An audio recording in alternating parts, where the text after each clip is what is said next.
శ్రీమాత్రే నమః. నమస్కారం. సద్గురు జ్యోతిష్యాలయం వారి యొక్క ఆంగ్ల నూతన సంవత్సర రాశి ఫలితాల తర్వాత ఫిబ్రవరి రాశి ఫలితాలు మనం తెలుసుకోబోతున్నాం. జాతకం అనగానే అందరికీ ఒక క్యూరియాసిటీ.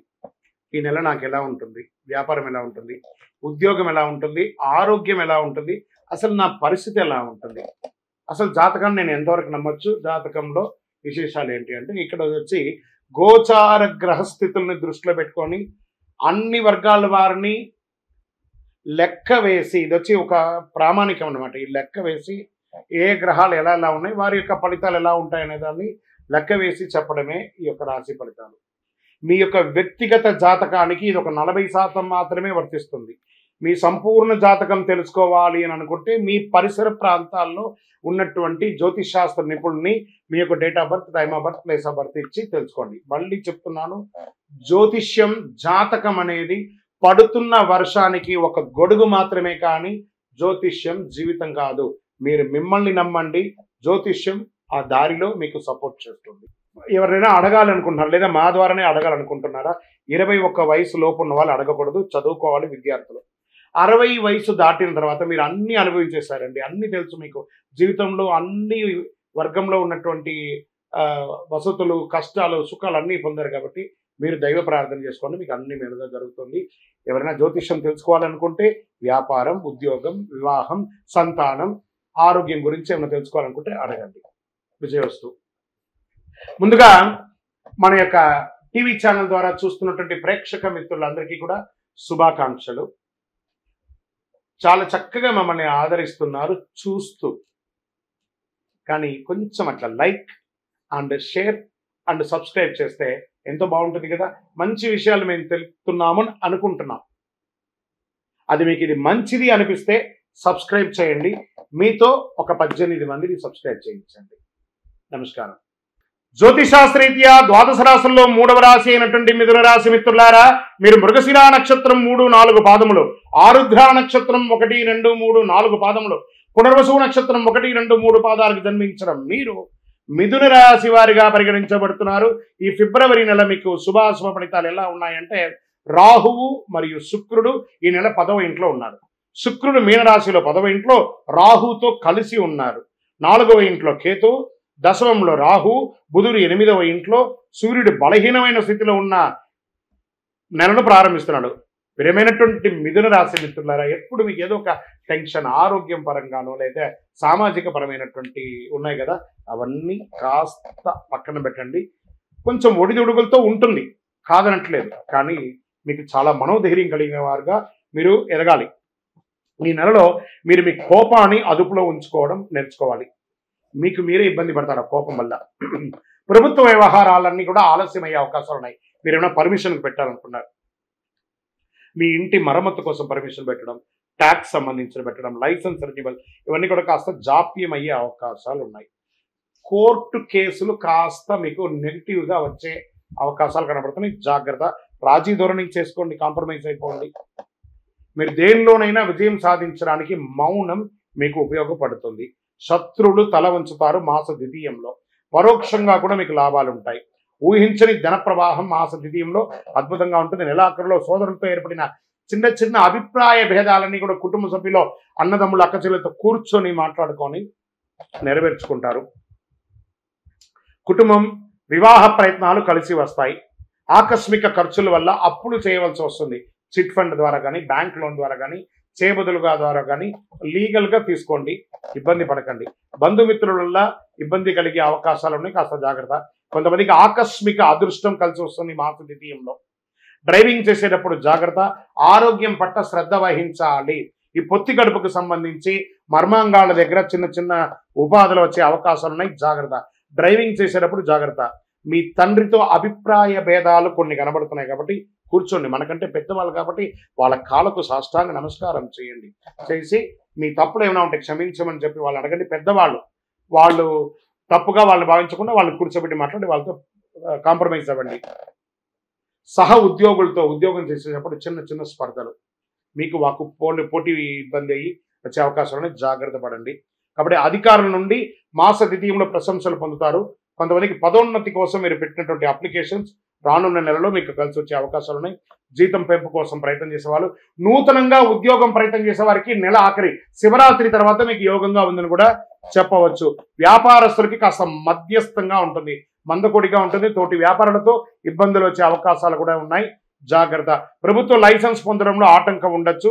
స్త్రీలకు కుటుంబ పరిస్థితుల్లో కొంచెం ఇబ్బందులు వచ్చే అవకాశాలు ఉన్నాయి. ఉద్యోగానికి ఆఫీస్కు వెళ్ళే స్త్రీలకు కూడా చిన్నపాటి ఇబ్బందులు కనబడుతున్నాయి, జాగ్రత్త.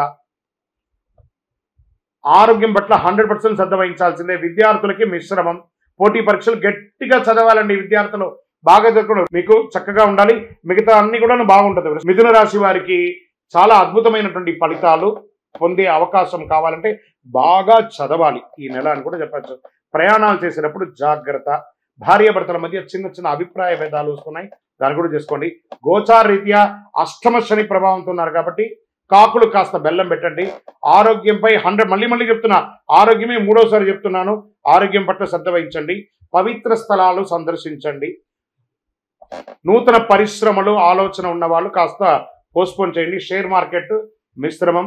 వ్యవసాయదారులకు బాగుంది. మీడియా రంగం వారికి మిశ్రమం. సాఫ్ట్వేర్ రంగం వారికి చాలా స్ట్రెస్ ఉంది ఈ నెల అని చెప్పచ్చు. రాజకీయ నాయకులకి గడ్డుకాలం, జాగ్రత్త. సరే, ఈ నెల అనుకూలమైనటువంటి రోజులు ఏమైనా ఉన్నాయంటే 1వ తారీఖున, 4వ తారీఖున, 8వ తారీఖున, 11వ తారీఖున బాగుంది. చంద్రాష్టమం 25/2/2025 ఫిబ్రవరి 12:56 ఉదయం అంటే మిడ్ నైట్లో మొదలు పెడితే 27/2/2025 4:37 ఎర్లీ మార్నింగ్ వరకు చంద్రాష్టమం ఉంది కాబట్టి జాగ్రత్త ఈ 2.5 రోజులు. అదృష్ట సంఖ్య 3, 5, 7. అదృష్టపు రంగు అని చెప్పుకుంటే మీకు గోల్డ్ కలర్ బాగా కలిసి వస్తుంది, చందనం కలర్ కలిసి వస్తుంది. పూజించవలసినటువంటి దేవుళ్ళు ఎవరైనా అంటే మహాలక్ష్మి వారిని ప్రార్థన చేసుకోండి, లక్ష్మీ స్తుతి చేయండి, కనకదార స్తోత్రం చేయండి, సుబ్రహ్మణ్య స్వామి వారిని ప్రార్థన చేయండి. దీనికి ఏం చేయాలండి? పరిహారం చేసుకోండి. ప్రతిరోజు శనివారం నవగ్రహాల్లో శనిదేవునికి బెల్లం పెట్టి 19 ప్రదక్షిణాలు చేయండి.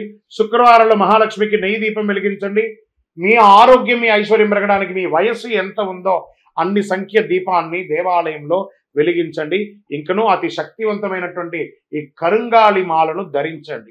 ఆరోగ్యం బాగుంటుంది, ఐశ్వర్యం బాగుంటుంది, గ్రహ దోషం పెరుగుతుంది.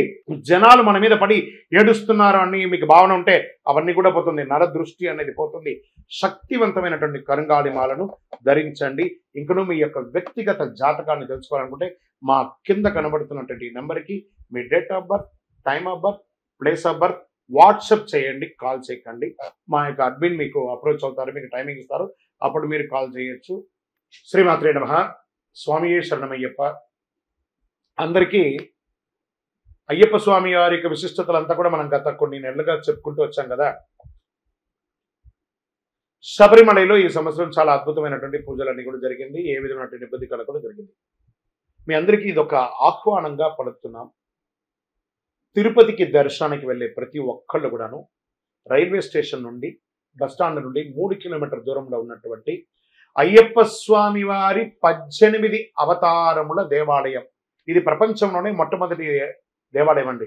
అయ్యప్ప స్వామి బ్రహ్మచారిగా శబరిమలలో ఉన్న అయ్యప్ప ఒక అవతారమే, కానీ అంతకుముందు ఉన్నటువంటి 17 అవతారాలను బ్రహ్మశ్రీ డాక్టర్ చంద్రమౌళి గురుస్వామి గారు రీసెర్చ్ చేసి 2016 నవంబర్ 9 నాడు ప్రతిష్ఠ చేసి సమాజానికి అంకితం ఇచ్చారు.